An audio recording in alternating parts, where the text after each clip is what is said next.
Pwede bang mahiram yung sapatos mo? Hello? Sige na, huwag ka na mahiya.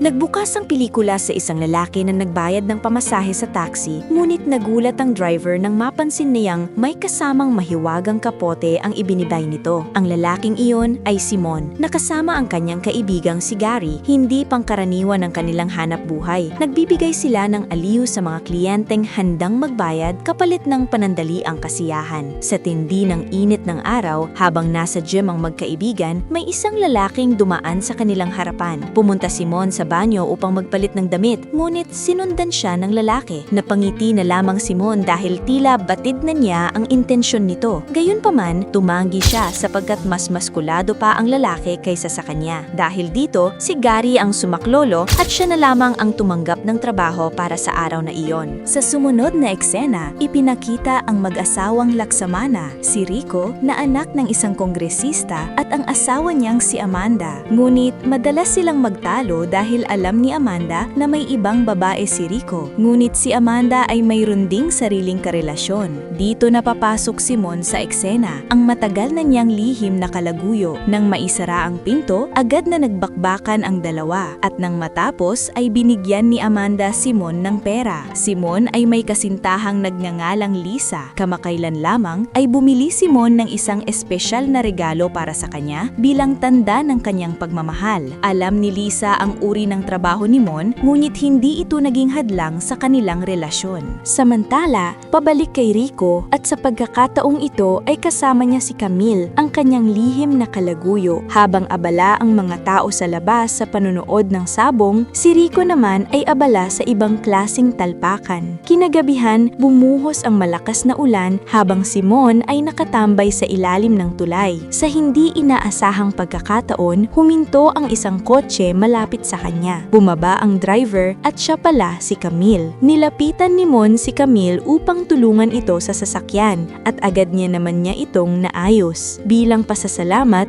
inanyayahan siya ni Camille na sumabay. Dahil sa malakas na ulan, napilitan si Mon na pumayag. Matapos siyang ibaba, nagpaalam na ang dalawa sa isa't isa. Kinabukasan, bumisita si Mon sa bahay ni Lisa at nakasalo ang kanyang mga magulang sa hapunan. Napagtanto ni Mon na gusto na niyang iwan ang trabaho para kay Lisa, kaya kinausap niya si Amanda upang tapusin na ang kanilang relasyon. Nagalit si Amanda at tumindi ang kanilang pagtatalo hanggang sa magpalitan sila ng masasakit na salita. Hindi kinaya ni Mon ang pagiging mahilig ni Amanda at umalis siya na galit na galit. May isang hilig si Mon at ito ang pangangarera ng motor. Ngunit nawala ang panggastos niya sa hilig na ito matapos silang maghiwalay ni Amanda. Ngunit nagulat ito nang muling makita niya si Camille nang numingiti sa kanya at hindi niya inakalang isa pala si Camille sa kanyang mga nakalaban sa karera. Pag-uwi ni Rico, sinalubong siya ni Amanda ng malungkot na balita at sinabing pumanaw na ang kanyang ama dahil sa atake sa puso. Samantala, si Camille na nasa swimming pool ay may iniisip na nagpapangiti sa kanya. Sa kanyang imahinasyon, si Mon ay lumalangoy papalapit sa kanya. Isang gabi, sina Gary at Mon ay may malaking trabaho. Naimbitahan silang mag-perform sa isang bridal shower. Habang sinasayaw nila ang kanilang numero, tuwang-tuwa naman ang mga manonood. At sa gitna ng indayog ni Mon, napansin niya ang isang pamilyar na muka, si Camille, na nakatitig sa kanya. Sa gabing iyon, nagkaroon sila ng seryosong pag-uusap. Matapos ibigay ni Camille ang 5,000 pesos para sa extra service,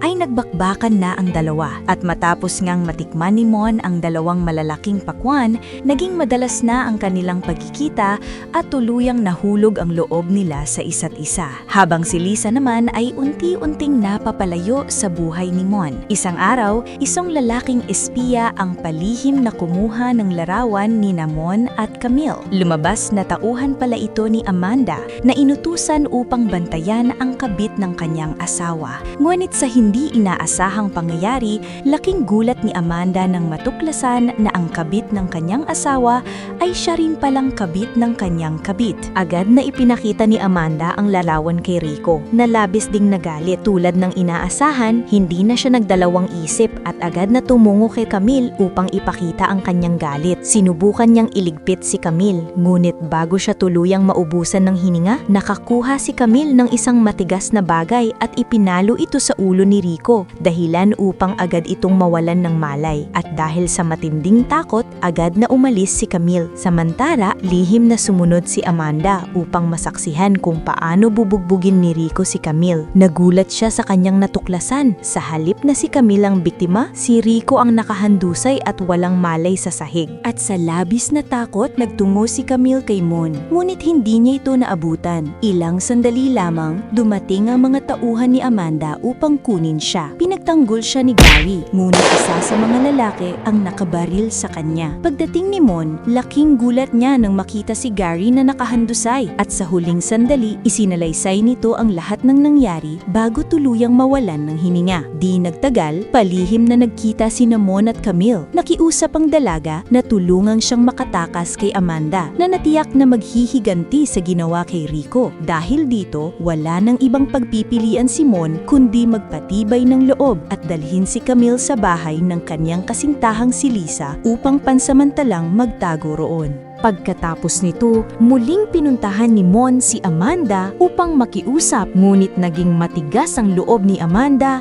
at lalo pa siyang nagalit. Paalis na sana si Mon nang bigla siyang hampasin ng isa sa mga tauhan ni Amanda. Hindi nagtagal, nahuli rin nila si Camille na noon ay halos bugbog na bugbog. Kasama si Mon, inutusan ni Amanda ang kanyang mga tauhan na kunin si Camille at gawin ang nais nila sa kanya, habang si Mon ay wala ring magawa kundi panoorin ang nangyayari. Matapos nilang pagsamantalahan ng dalaga, tinali nila ito sa isang kahoy at itinapon sa ilog. Sa kabila ng lahat, may bahagya pang natitirang konsensya si Amanda, kaya iniwan nila ang bugbog saradong si Mon sa tapat ng bahay ni Lisa. Samantala, himalang nakaligtas si Camille matapos siyang matagpuan ng mga mangingisda na palutang-lutang sa ilog. Pagkalipas ng ilang buwan, naging isang makapangyarihang politiko si Amanda at pilit itinatago ang madilim na lihim ng kanyang mga krimen. Sa isang flashback, ipinakita na nadapnan pa niyang buhay si Rico matapos itong pukpukin ni Camille. Mulit dahil sa matinding galit, siya mismo ang tuluyang nagligpit sa kanyang asawa. Samantala, nagpasya sina Mon at Lisa na magsama